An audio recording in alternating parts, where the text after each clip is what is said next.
ನಮಸ್ತೆ ಫ್ರೆಂಡ್ಸ್, ಅಕ್ಷಯ ಪಾತ್ರೆ ಅಡುಗೆ ಮನೆಗೆ ನಿಮಗೆಲ್ಲರಿಗೂ ಪ್ರೀತಿಯ ಸ್ವಾಗತ. ನಾನು ಒಮ್ಮೆ ಬಿಸ್ಕುಟ್ ರೊಟ್ಟಿ ಅಥವಾ ಖಾರದ ಪೂರಿ ಮಾಡಿ ತೋರಿಸಿದ ಮೇಲೆ ಬಹಳಷ್ಟು ಜನ ನನ್ನ ಹತ್ರ ಕೇಳಿದರೆ ಸಿಹಿ ಪೂರಿ ಮಾಡಿ ತೋರಿಸಿ ಅಂತ. ಸಿಹಿ ಪೂರಿ ಅಥವಾ ಸಂಜೀರ ಅಂತ ಹೇಳ್ತಾರೆ ಅದಕ್ಕೆ. ಈ ಸಂಜೀರವನ್ನು ಇವತ್ತು ಮಾಡಿ ತೋರಿಸ್ತಾ ಇದ್ದೇನೆ. ತುಂಬ ಕ್ರಿಸ್ಪಿಯಾಗಿ ಬರುವಂಥ ಸಂಜೀರ ಬೇಗನೆ ಮಾಡಲಿಕ್ಕೆ ಆಗ್ತದೆ, ಮತ್ತೊಂದು 2 ದಿವಸ ಕೂಡ ಇಟ್ಕೊಳ್ಬಹುದು, ಅಷ್ಟು ಗರಿ ಗರಿಯಾಗಿರ್ತದೆ. ತುಂಬ ರುಚಿಕರವಾದಂಥ ಈ ಸಂಜೀರ ಮಾಡುವ ವಿಧಾನವನ್ನು ಈಗ ನೋಡ್ಕೊಳ್ಳಿ.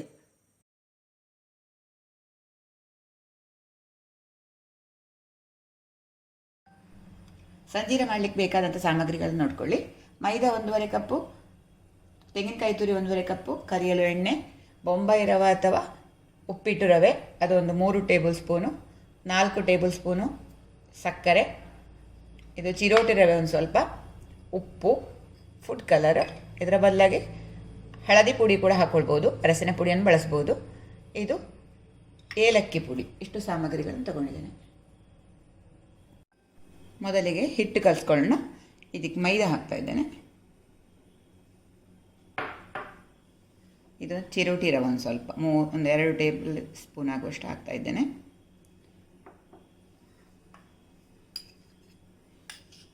ಸ್ವಲ್ಪ ಉಪ್ಪು, ಜಾಸ್ತಿ ಬೇಡ, ಸ್ವಲ್ಪ ಸಾಕು. ಇದು ಫುಡ್ ಕಲರ್, ಇದರ ಬದಲಾಗಿ ಅರಸಿನ ಪುಡಿ ಕೂಡ ಹಾಕ್ಕೊಳ್ಬೋದು, ಹಳದಿ ಬಣ್ಣದ ಫುಡ್ ಕಲರ್, ಚಿಟಿಕೆ ಫುಡ್ ಕಲರ್. ಆಮೇಲೆ ಒಂದು ಸ್ವಲ್ಪ ಎಣ್ಣೆ ಹಾಕ್ಕೊಳ್ತಾ ಇದ್ದೀನಿ. ಎಣ್ಣೆ ಹಾಕ್ಕೊಳ್ಬೋದು ಅಥವಾ ತುಪ್ಪ ಕೂಡ ಹಾಕ್ಕೊಳ್ಬೋದು. 2 ಸ್ಪೂನ್ ಎಣ್ಣೆ ಹಾಕಿದ್ದೇನೆ.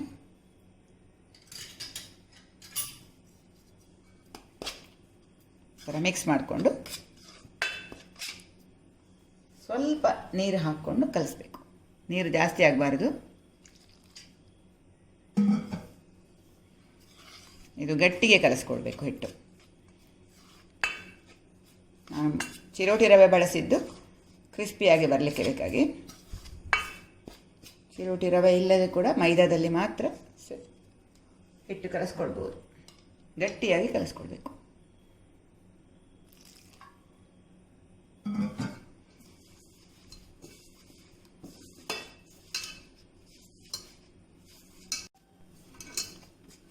ನೋಡಿ, ಈ ಥರ ಗಟ್ಟಿಯಾಗಿ ಕಲಿಸ್ಕೊಂಡಿದ್ದೇನೆ.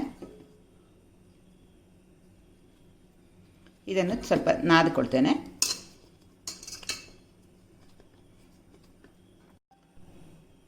ಅರ್ಧ ಸ್ಪೂನು ಎಣ್ಣೆ ಹಾಕಿ ಇದನ್ನು ಈ ಥರ ಮುಚ್ಚಿ ಒಂದು 15ರಿಂದ 20 ನಿಮಿಷ ಮುಚ್ಚಿ ಇಡ್ತೇನೆ. ಈಗ ಒಂದು ಬಾಣಲೆಯಲ್ಲಿ 2ರಿಂದ 3 ಸ್ಪೂನ್ ಆಗುವಷ್ಟು ರವೆಯನ್ನು ಹುರಿಬೇಕು. ಇದು ಬೊಂಬೈ ರವೆ ಅಥವಾ ಉಪ್ಪಿಟ್ಟು ರವೆ. ಸ್ವಲ್ಪ ಬೆಚ್ಚಗೆ ಮಾಡಿಕೊಂಡ್ರೆ ಸಾಕು.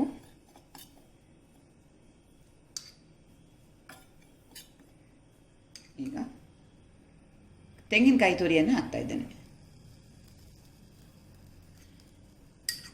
ತೆಂಗಿನಕಾಯಿ ತುರಿ ಸಣ್ಣಗೆ ಇರಬೇಕು, ಇಲ್ಲಾಂದರೆ ಒಂದು ಸರ್ತಿ ಮಿಕ್ಸಿ ಜಾರಿಗೆ ಹಾಕ್ಕೊಂಡು ತಿರುಗಿಸ್ಕೊಳ್ಬೋದು.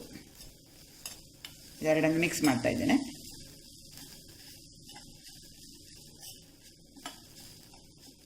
ಈಗ ಗ್ಯಾಸ್ ಆಫ್ ಮಾಡ್ಕೊಳ್ತೇನೆ. ಇದು 1 ನಿಮಿಷ ಅಷ್ಟೇ ಸಾಕು, ಹೆಚ್ಚೇನು ಬೇಡ, ಜಾಸ್ತಿ ಹುರಿಬೇಕಾಗಿಲ್ಲ. ಈಗ ಇದಕ್ಕೆ ಸಕ್ಕರೆಯನ್ನು ಹಾಕ್ತಾ ಇದ್ದೇನೆ.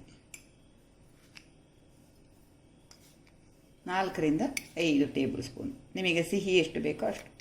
ನಾನು 4 ಹಾಕ್ತಾ ಇದ್ದೇನೆ, 4 ಸ್ಪೂನ್. ಚೆನ್ನಾಗಿ ಕಲಿಸ್ಕೊಳ್ಬೇಕು. ಪರಿಮಳಕ್ಕೆ ಒಂದು ಸ್ವಲ್ಪ ಏಲಕ್ಕಿ ಪುಡಿ ಹಾಕ್ತಾ ಇದ್ದೇನೆ.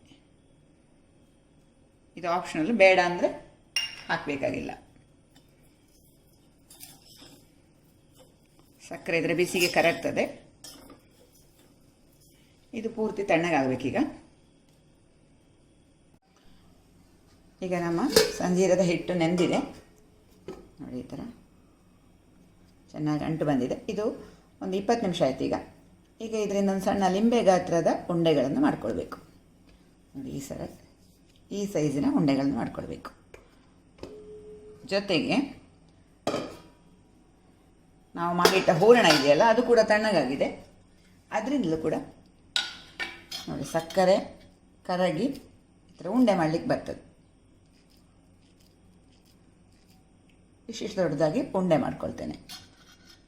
ಇದಕ್ಕೆ ನಾನು 1.5 ಚಮಚ ಆಗುವಷ್ಟು ಸಕ್ಕರೆ ಮತ್ತೆ ಸೇರಿಸ್ಕೊಂಡಿದ್ದೆ ಆಗಲೇ. ತೆಂಗಿನಕಾಯಿ ತುರಿ ಜೊತೆ ಸೇರಿಕೊಂಡು ಸ್ವಲ್ಪ ಅಂಟಂಟಾಗಿದೆ ನೋಡಿ, ಉಂಡೆ ಮಾಡಲಿಕ್ಕೆ ಆರಾಮಾಗಿ ಬರ್ತದೆ. ಇದೆರಡನ್ನು ಈಗ ಮಾಡ್ಕೊಳ್ತೇನೆ ನೋಡಿ. ಮೈದಾ ಹಿಟ್ಟಿನಿಂದ ಈ ಲಿಂಬೆ ಗಾತ್ರದ ಉಂಡೆ ಮಾಡ್ಕೊಂಡಿದ್ದೇನೆ. ಅದೇ ಥರವಾಗಿ ತೆಂಗಿನಕಾಯಿ ತುರಿಯ ಉಂಡೆಯನ್ನು ಕೂಡ ಮಾಡಿಟ್ಟಿದ್ದೇನೆ, ಹೂರಣದ ಉಂಡೆ. ಈಗ ಮೊದಲಿಗೆ ಈ ಪೂರಿ ಥರ ಲಟ್ಟಿಸ್ಕೊಳ್ಬೇಕು. ಸ್ವಲ್ಪ ಹಿಟ್ಟು ಹಾಕ್ಕೊಂಡಿದ್ದೇನೆ.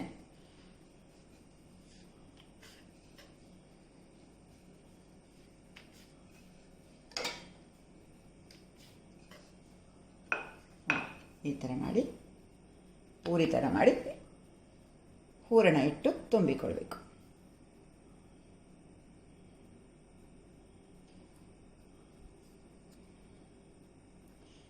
ಈಗ ಇದನ್ನು ಲಟ್ಟಿಸ್ಕೊಳ್ಬೇಕು. ತುಂಬ ತೆಳುವಾಗಿ ಬೇಡ,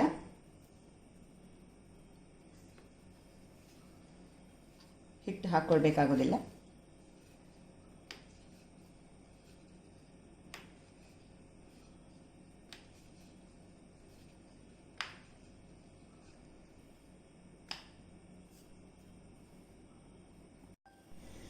ಎಣ್ಣೆ ಕಾಯಲಿಕ್ಕೆ ಇಟ್ಟಿದ್ದೇನೆ.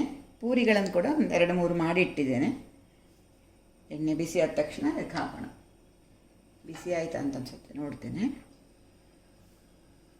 ಮೀಡಿಯಮ್ ಫ್ಲೇಮ್ ಸಾಕು, ಜಾಸ್ತಿ ಉರಿ ಬೇಡ.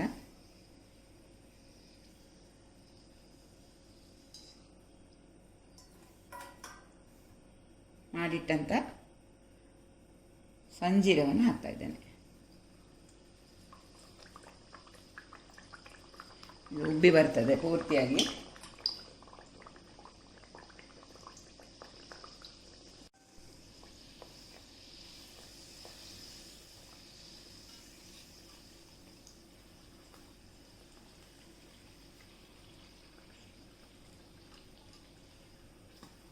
ಚೆನ್ನಾಗಿ ಉಬ್ಬಿದೆ ನೋಡಿ. ಫ್ಲೇಮ್ ಮೀಡಿಯಮ್ ಸಾಕು, ಬೇಗ ಕೆಂಪಾಗ್ತದೆ ಇದು.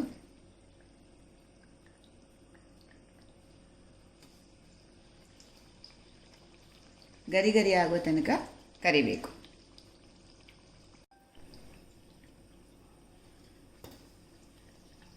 ಸ್ವಲ್ಪ ಕಲರ್ ಚೇಂಜ್ ಆಯ್ತು ನೋಡಿ, ಗೋಲ್ಡನ್ ಕಲರ್ ಬಂದಿದೆ. ಈಗ ಇದನ್ನು ತಗೊಳ್ತೇನೆ.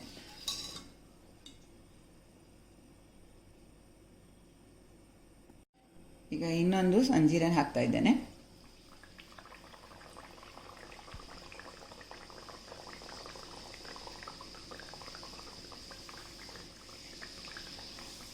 ಕೆಲವರು ಇದರ ಹೂರಣದಲ್ಲಿ ನೆಲಗಡಲೆ ಹುರಿದು ಕೂಡ ಪುಡಿ ಮಾಡಿ ಬಳಸ್ತಾರೆ.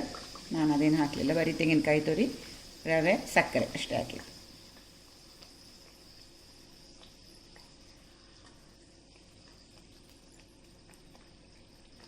ನೋಡಿ, ಈ ಥರ ಉಬ್ಬಿ ಬರಬೇಕು.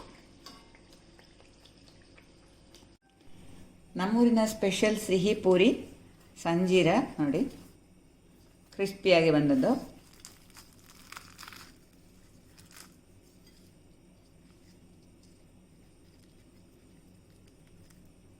ಗರಿ ಗರಿಯಾದಂತಹ ಸಂಜೀರ. ನಾವು ರವೆ ಸೇರಿಸಿದ ಕಾರಣ ಈ ನೋಡಿ, ಇದು ತುಂಬ ಕ್ರಿಸ್ಪಿಯಾಗಿ ಬಂದಿದೆ ಪೂರಿಯ ಹೊರಭಾಗ.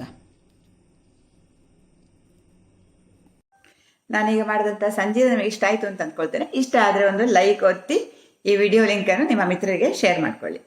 ಹೊಸಬ್ರು ನನ್ನ ವಿಡಿಯೋ ನೋಡ್ತಾ ಇರೋರಾದರೆ ನಮ್ಮ ಅಕ್ಷಯ ಪಾತ್ರೆ ಅಡುಗೆ ಮನೆ ಚಾನಲನ್ನು ಸಬ್ಸ್ಕ್ರೈಬ್ ಮಾಡ್ಕೊಳ್ಳಿ.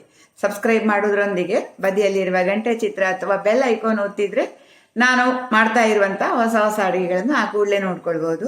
ಅದರ ನೋಟಿಫಿಕೇಶನ್ ನಿಮಗೆ ತಲುಪ್ತದೆ. ಹಾಗಾಗಿ ಸಬ್ಸ್ಕ್ರೈಬ್ ಮಾಡುವುದರೊಂದಿಗೆ ಗಂಟೆ ಚಿತ್ರವನ್ನು ಒತ್ತಿಕೊಳ್ಳುವುದಕ್ಕೆ ಮರಿಬೇಡಿ. ನಿಮ್ಮ ಅಭಿಪ್ರಾಯ ಅನಿಸಿಕೆಗಳನ್ನು ಕಮೆಂಟ್ ಬಾಕ್ಸಲ್ಲಿ ಬರೆದ್ರೆ ನನಗೆ ಓದಲಿಕ್ಕೆ ಸಂತೋಷ ಆಗ್ತದೆ. Thank you.